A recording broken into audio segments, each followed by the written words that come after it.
Phenom and I am here with Anthony DiClementi, and we are here at the Phenom conference in beautiful Miami, Florida.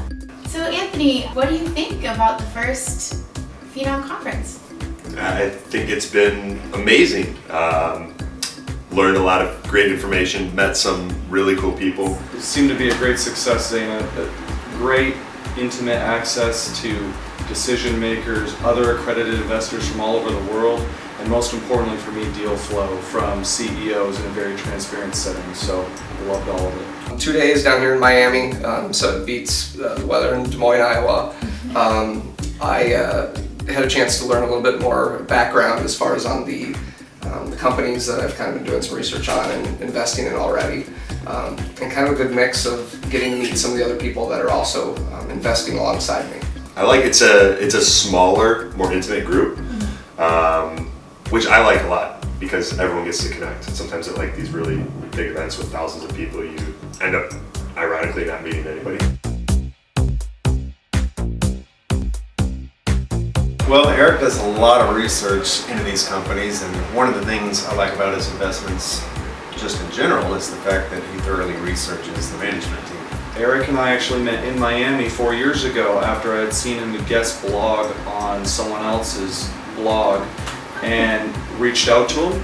We met, and for 4 years since I've been involved with a lot of his deals, and he provides great deal flow, great access, but also very personal touches that I don't think you find anywhere else. I've known Eric for a few years now. We met through a mutual friend and acquaintance in the business space, and then Eric and I started developing a relationship and friendship. I helped him with some with optimizing his health and energy and focus, and then we've hung out in Miami a few times.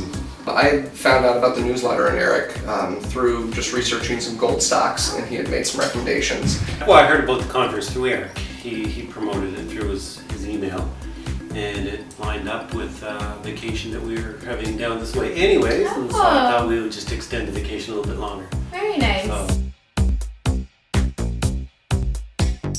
A couple of the speakers that I enjoyed most probably was hearing from Orca Gold. It was Rick Clark, and then Southern Silver, and Timberline. I liked Michael Pinto's talk a lot. That was probably my favorite. I think for me, Orca Gold kind of captures my attention, Timberline, and Fission Uranium. Well, it was a nice variety. I have done some private placements in a few of the companies that spoke, so getting to meet the CEOs and the geologists was very helpful, so that was great. But then certainly I would think that the flipping group, just for overall benefit, a macro perspective with Ed Easterling and Michael Pinto, but then also Anthony DiClementi with how to use different hacks of science and biohacking. So I don't know if anyone was a favorite because I found value and took a lot of notes from all of them. You know, the other cool thing about the conference was the fact that he brought in some other elements, you know, the nutritional, more mindfulness element to it with biohacking, the other gentleman, Combs. I mean, that was a great speech. I found a lot of value in that as well, because this isn't just about making money, it's about creating a better life within as well. So.